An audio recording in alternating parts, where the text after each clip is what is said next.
우리 성경 찾겠습니다. 로마서 14장.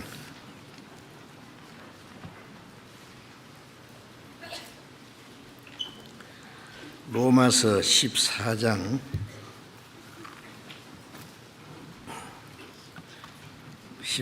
7절부터 9절까지 제가 읽겠습니다. 로마서 14장 7절부터 읽겠습니다.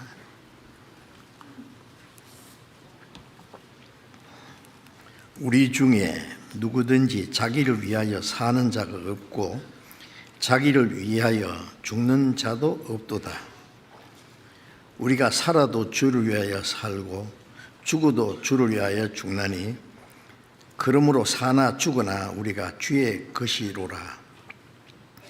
이를 위하여 그리스도께서 죽었다가 다시 살으셨으니 곧 죽은 자와 산 자의 주가 되려 하심이니라. 거기까지. 오늘은 이 말씀을 중심해서 주님을 위해서 사는 생활이라는 제목으로 좀 같이 말씀을 배우려고 합니다. 우리 중에, 그런데 우리 중에 우리라는 구원받은 거듭난 성도들, 교회 모든 형제 자매들을 가르치는 말씀입니다.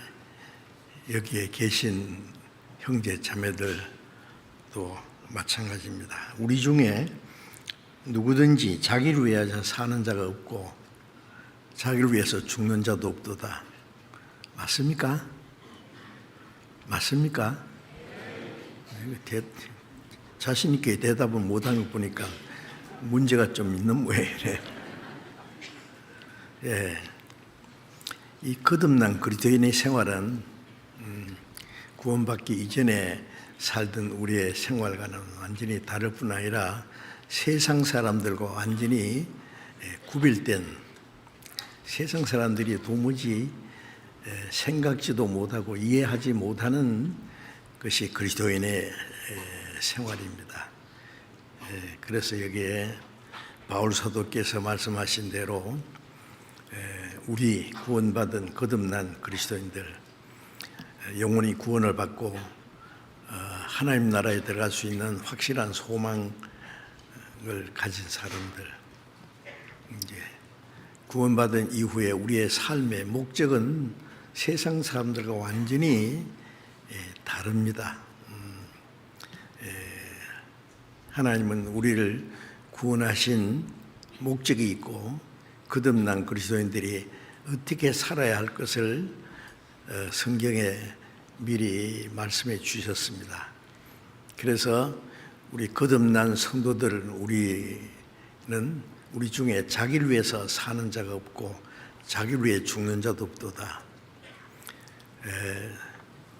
하나님의 은혜를 깨닫지 못한 사람은 자기를 위해서 살다가 자기를 위해서 죽는다고 할 수 있어요. 어떻게 살든지 온통 자기를 위해서 사는 겁니다. 근심, 걱정, 불안과 두려움과 슬픔 속에서 살아가고 또 오로지 자기의 육신의 소욕을 위해서만 사는 겁니다. 그러나 그리스도인들은 이제 다시는 자기를 위해서 살지 않고 자기를 위해서 죽는 자도 없도다. 우리가 살아도 주를 위하여 살고 죽어도 주를 위하여 죽나니 그러므로 우리가 사나 죽으나 주의 것이라 그랬습니다. 자, 우리 그리스도인들은 이 말씀을 자기 마음에 비춰서 양심적으로 자기와 자기 마음과 생활과 연결되는지 한번 반성해 봐야 될 것입니다. 나는 나를 위해서 살지 않고 나를 위해서 죽지도 않는다. 나는 살아도 주를 위해서 죽어도 주를 위해서 죽나니 왜? 나는 사나 죽으나 주의 것이라. 주님의 것이기 때문에 소유격이 내 것이 아니에요. 주님의 것입니다. 구원받기 전에는 기껏해야 이 몸은 부모님 하나님께로부터 받았다 그랬죠. 그런데 구원받은 후에는 고린도서 6장에 보면은 너희 몸은 하나님께로 받은 성령의 전인 줄 알지 못하느냐.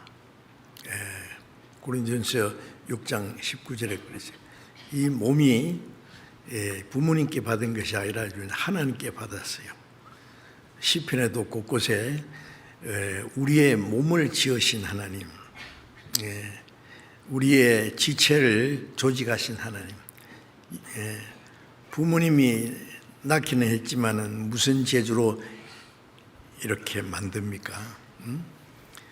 부모님을 통해서 이 세상에 태어나게 했는데 우리를 만드신 분이 하나님입니다. 시편 139편에 보면은 내 장부를 지으시고 내 육체를 조직하심이 신묘막측하십니다. 이 인체 하나를 두고도 얼마나 신비한지 모릅니다. 누가 그렇게 만들었느냐? 하나님이 만드셨다 그랬어요. 자, 그래서 구원받은 사람은 하나님이 나를 만드실 뿐 아니라 죄 가운데 살던 우리가 잠시 죽은 후에 심판과 영원한 멸망 지옥으로 들어갈 수밖에 없는데 하나님이 우리를 불쌍히 여기시고 사랑하셔서 주 예수님이 우리가 받아야 될 저주와 심판을 대신 받으셨다고 우리는 하나님의 은혜를 깨달아서 믿었습니다. 구원받은 후에는 이제 우리 자신이 내 것이 아니라 주님의 것이라고 했어요. 그래서 고린도전서 6장 19절에 너희는 너희 것이 아니라 값으로 산 것이 되었으니 그런즉 너희 몸으로 하나님께 영광을 돌리라. 자세히 한번 생각해 보세요. 이제 우리 몸이 이것이 내 것이 아니라고 그랬어요. 예? 내 것이 아니면 누구 거냐? 주님이 비싼 값으로 샀어요. 주님이 우리 대신 죽으시고 흘리신 그 보배로운 피로 값 주고 사셨습니다. 그래서 너희는 너희 것이 아니라 값으로 산 것이 되었으니 얼마나 비싼 값을 지불하고 샀으니 주님의 것입니다. 하나님의 것입니다. 이 소유격을 분명히 생각해야 돼요. 자기 것인지 남의 것인지 그거 구별을 못하는 사람을 도둑이라 그래요. 네 것도 내 거고 내 것도 내 거고. 우리는 이제 내 모든 것은 내 것이 아니라 하나님 것입니다. 얼마나 비싼 값으로 지불하고 지옥에 들어갈 죄인을 구원할 뿐 아니라 값으로 사셨습니다. 그래서 너희 몸으로 하나님께 영광을 돌리라. 이제 우리를 구원하실 뿐 아니라 우리의 남은 생애를 주님이 함께 하시고 다스려 가시는데 우리의 삶의 목적은 하나님의 영광을 위해서입니다. 그래서 우리가 살아도 주를 위해 살고 죽어도 주를 위해 죽나니 그러므로 우리가 사나 죽으나 주의 것이로라. 이 말씀이 우리의 마음속에 조금도 거리낌이 없이 아멘 할 수 있어야 된다. 아멘이라는 것은 그대로 되었습니다. 그대로 될지어다. 동의하는 겁니다.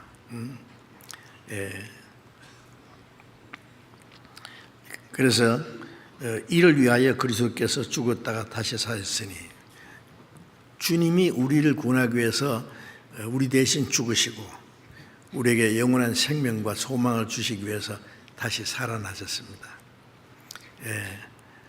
나를 구원하기 위해서 죽으시고 내게 영원한 생명과 소망을 주시기 위해서 살아나신 주님, 그 주님의 은혜와 주님의 생명과 직접 관계되어 있기 때문에 이제는 내 것이 아니라 주님의 것이다. 산자와 죽은 자의 주가 되려 함이라. 주인 주자죠. 임금 주자도 되고 주님이 내 삶의 주인이시다. 이제 왜 우리가 살아도 주로 해야 살고 죽어도 주로 해야 죽어야 되느냐? 그 말은 충분한 이유가 있습니다. 먼저 그것을 우리가 생각해야 될 겁니다. 고린도 후서 5장을 잠깐 보겠습니다. 고린도 후서 5장 14절 15절을 같이 읽어보겠습니다.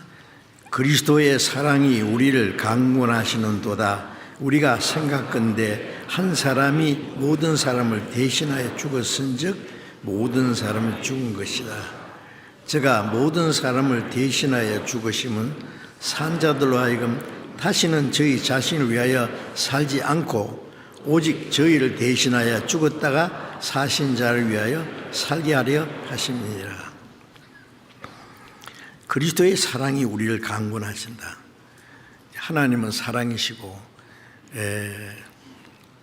우리가 죄인 되었을 때 하나님의 심판과 멸망받을 운명이 있을 때 우리를 불쌍히 계셨습니다. 긍휼에 풍성하신 하나님이 우리를 사랑하신 그 큰 사랑을 인하여 허물로 죽은 우리를 그리스도와 함께 살리셨다고. 에베소서 2장 4절 이하에 긍휼에 풍성하신 하나님이 우리를 사랑하신 그 큰 사랑, 그 큰 사랑, 헤일 수 없는 놀라운 사랑, 하나님의 독생자께서 나 같은 죄인을 대신해서 죽으셨습니다. 그 보배로운 피를 다 쏟아서 우리를 주님의 피로 값주고 사셨습니다. 그래서 한 사람이 모든 사람을 대신하여 죽었은즉 모든 사람이 죽은 것이다.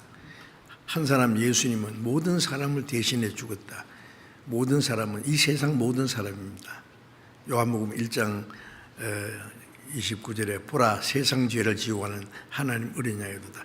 세상 모든 사람이 죄를 지고 갔고 그 안에 저와 여러분들의 죄도 예수님이 지고 갔습니다. 요한일서 2장 2절에 그는 우리 죄를 위한 화목제물이니 우리만 위할 뿐 아니라 우리 믿는 사람뿐 아니라 온 세상의 죄를 위하심이라. 아직 믿지 않는 저 밖의 저들을 위해서도 하나님의 독생자가 십자가에 죽었어 피를 흘렸어요. 지금 새까맣게 모르고 있는 거예요. 우리는 그 은혜를 깨달아 믿었습니다. 그래서 한 사람이 모든 사람을 대신하여 죽었은즉 모든 사람이 죽은 것이다. 예수님이 죽은 것이 내 죽음 동일하다고요. 내가 죽어야 될 죄인인데 벌써 죽었어요. 예수님이 대신 죽어주셨으니까. 제가 모든 사람을 대신하여 죽으시면 주님이 우리를 대신해 죽으시면 산자들로 하여금 주님이 죽으심으로 우리가 대신 살아났지 않습니까? 구원받았죠. 산자들로 하여금 다시는 저희 자신을 위해서 살지 않고 저희를 대신하여 죽었다가 사신 자를 위하여 살게 하는 우리를 구원하신 목적이 영원한 멸망에서 우리를 건지실 뿐 아니라 구원받은 사람이 산자들이 우리는 주님이 죽으셔서 우리가 살아났잖아요. 산자들이 다시는 저희 자신을 위해서 살지 않고 저희를 대신하여 죽었다가 사신 자를 위하여 살게 합니다. 우리는 나를 위해서 대신 죽으시다가 살아나신 하나님의 아들을 믿습니다. 그 크신 은혜를 평생 어떻게 갚을 수 있겠어요? 어떻게 그 크고 놀라운 은혜를 잠시라도 잊을 수가 있겠습니까? 주님이 우리를 구원하신 목적이 다시는 저희 자신을 위해서 살지 않고 구원받은 사람이 다시는 자기를 위해서 살지 않고 저희를 대신하여 죽었다가 사신 자를 위하여 살게 하며 우리를 대신하여 죽었다가 사신 그 주님을 위해서 살게 하리라 함이라 하겠습니다. 우리를 구원하신 그 목적을 우리는 잊어버리면 안 됩니다. 시편 116편 12절에 하나님께서 내게 주신 모든 은혜를 무엇으로 보답할꼬? 하나님이 나 같은 죄인을 구원하기 위해서 하나님과 동등하신 창조주 대신 예수님을 사람의 모양으로 세상에 보내서 30년간 인간의 삶을 고난과 모든 어려움을 당하고 사시고 3년 반 동안 이스라엘 땅에 두려다니시며 죽은 자를 살리고 문둥병자를 깨끗게 하고 소경의 눈을 뜨시고 하나님의 능력을 나타내셨습니다. 그리고 온갖 고난을 당하다가 이스라엘 백성들의 종교가들에 의해서 빌라도에게 십자가에 못 박여 죽여달라고 해서 죄 없는 그분이 우리 대신 죽었습니다. 십자가에서.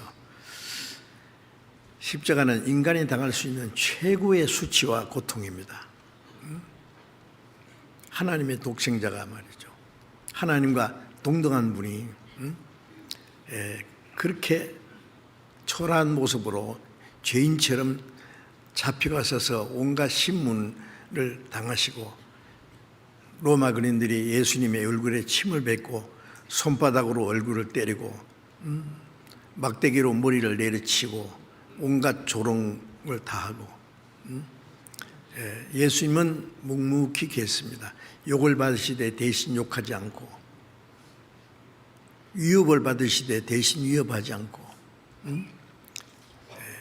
공의로 판단하시는 하나님께 모든 걸 맡기고 그 모든 걸 다 받으셨어요. 우리를 위해서. 우리를 구원하시기 위해서. 그런데 구원하신 목적이 구원받은 사람들, 산자들이 다시는 저희 자신에서 살지 않게 하기 위해서, 저희를 대신하가 죽었다가 사신 주님을 위해서 살게 하기 위해서 그렇게 하셨다고 했어요. 그 큰 희생을 베풀어서 우리를 구원해 주셨어요. 구원받은 사람이 다시는 저희 자신에서 살지 않게 저희를 대신하여 죽었다가 사신 자를 위해 살게 하려면 했는데 그것을 확실히 깨닫지 못하고 구원받은 후에도 여전히 자기를 위해서 살고 자기 위해서 살다가 자기 위해 죽는 거죠. 그런다면 주님이 우리를 구원하신 목적을 위반하고 사는 겁니다. 이제 다시는 우리 자신을 위해서 살지 않습니다. 자기를 위해서 살다가 자기를 위해서 죽는다면 하나님과 아무 상관이 없을 거예요. 그리고 자기를 위해서 살고 온갖 수고와 고난도 자기를 위해서 죽는 것도 자기를 위해서 그러면 그게 하나님 앞에 무슨 관계가 있겠습니까? 하나님과 아무 상관이 없는 거예요. 그래서 우리는 이 문제를 좀 심각하게 생각이 됩니다. 그래 고린도전서 6장 19절에 너희는 너희 것이 아니라 분명히 얘기했습니다. 값으로 산 것이 되었으니 너희는 너희 것이 아니라 값으로 산 것이 되었다. 주님이 비싼 값을 주고 샀을 뿐 아니라 우리를 구원했습니다. 너희 것이 아니라 했어요. 우리의 몸도 내 영혼도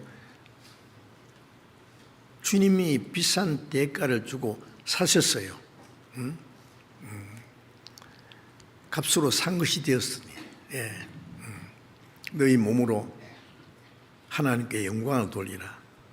이제 구원받은 이후에 우리의 남은 생애는 우리를 구원하신 하나님의 은혜를 보답하고 하나님의 영광을 위해서 사는 것이라고 거듭 말씀하고 있습니다. 나는 내 것이 아니다. 소유가 주님의 것입니다. 그래서 갈라디아 2장 20절에 그런 말씀을 했죠.